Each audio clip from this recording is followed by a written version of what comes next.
नमस्कार मित्रांनो, स्वागत आहे तुमचं मराठी टेक मित्र या यूट्यूब चॅनलमध्ये. सुधारित प्रधानमंत्री मातृवंदना योजना 2 राज्यात लागू करण्याबाबतचा जी-आर 29 डिसेंबर 2023 रोजी निर्गमित करण्यात आलेला आहे. तर जी-आर काय आहे याबद्दलची माहिती आपण या व्हिडिओमध्ये जाणून घेणार आहोत.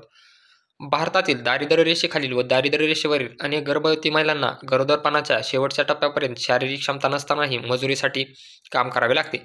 त्यामुळे देशातील गर्भवती माता व बालकांच्या आरोग्यावर विपरीत परिणाम होऊन माता व बालमृत्यू दरात वाढ होत झाल्याने ते नियंत्रित करण्यासाठी 1 जानेवारी 2017 पासून प्रधानमंत्री मातृवंदना योजना सुरू करण्यात आली असून या योजनेची अंमलबजावणी राज्यात संदर्भाधीन क्रमांक 1 अन्वये विभागामार्फत करण्यात येत आहे.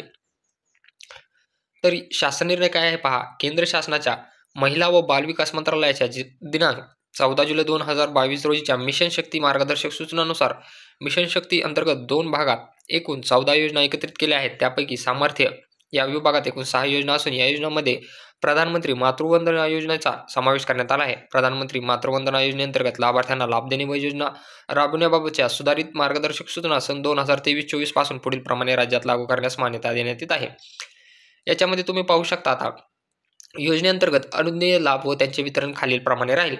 प्रधानमंत्री मातृवंदना योजनेअंतर्गत पात्र लाभार्थी महिलेने विहित अटी, शर्ती आणि कागदपत्रांची पूर्तता केल्यानंतर तिला पहिल्या अपत्यासाठी ₹5,000 ची रक्कम 2 हप्त्यांमध्ये, तर दुसरे अपत्य मुलगी झाल्यास मुलीच्या जन्मानंतर एकाच टप्प्यात ₹6,000 चा लाभ आधार संलग्न बँक खात्यात किंवा पोस्ट ऑफिसमधील खात्यात डीबीटीद्वारे जमा केला जाईल.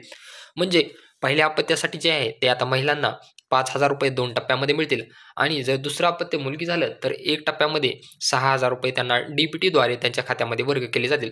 म्हणजे आता महिलांना अशा प्रकारे ₹11,000 त्यांच्या खात्यामध्ये डीबीटीद्वारे वर्ग करण्यात येतील. आणि याच्या ज्या मार्गदर्शक सूचना आहेत त्याची माहिती इथं तुम्हाला खाली दिलेली आहे. तर इथं तुम्ही पाहू शकता पहिला हप्ता जो आहे तो ₹3,000 आहे, दुसरा हप्ता जो आहे ₹2,000 आहे. असं मिळून ₹5,000 येणार आहेत आणि दुसरी अपत्य मुलगी असल्यास तिच्या जन्मानंतर एकाच टप्प्यामध्ये ₹6,000 त्यांना मिळणार आहेत. म्हणजे अशा प्रकारे आता महिलांना ₹11,000 त्यांच्या खात्यावर डीबीटी मार्फत वर्ग करण्यात येतील.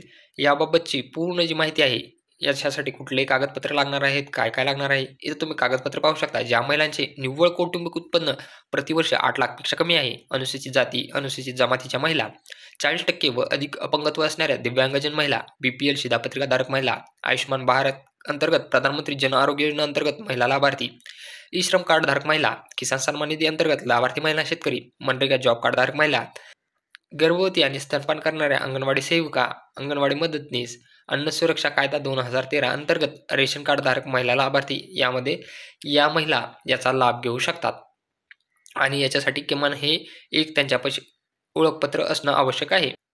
तर या जी योजना आहे या योजनेची पूर्ण माहिती तुम्हाला या जी-आरमध्ये दिलेली आहे आणि जी-आरची लिंक तुम्हाला डिस्क्रिप्शन बॉक्समध्ये दिलेली आहे. याच्यासाठी कागदपत्रे कुठली लागणार आहेत तर लाभार्थ्याचं आधार कार्ड लागणार आहे. त्याच्यानंतर परिपूर्ण भरलेले माता आणि बालक संरक्षण कार्ड, ज्यामध्ये शेवटच्या मासिक पाळीची तारीख, गरोदरपणाची नोंद तारीख, प्रसूतीपूर्व तपासणीच्या नोंदी असणे गरजेचं आहे. तसेच लाभार्थ्याचं स्वतःच्या बँक पासबुकची प्रत लागणार आहे. बाळाचे जन्म नोंदणी प्रमाणपत्र लागणार आहे. माता आणि बाल संरक्षण कार्डावर बाळाच्या लसीकरणाच्या नोंदी असलेल्या पानाची प्रत लागणार आहे. गरोदरपणाची नोंदणी केलेल्या RCH पोर्टलमधील लाभार्थी नोंदणी क्रमांक लागणार आहे. लाभार्थ्याचा स्वतःचा किंवा कुटुंबातील मोबाईल क्रमांक लागणार आहे आणि वेळोवेळी विहित केलेले अन्य कागदपत्रे त्यांना द्यावी लागणार आहेत. तर अशा प्रकारे आता महिलांना एकूण ₹11,000 मदत मिळू शकते. जर व्हिडिओ आवडला असेल तर चॅनलला नक्की सबस्क्राईब करा आणि बेल आयकॉनला प्रेस करायला विसरू नका. यामध्ये तुम्हाला या जी-आरची लिंक खाली दिलेली आहे, तिथून तुम्ही हा जी-आर पूर्णपणे वाचून घेऊ शकता.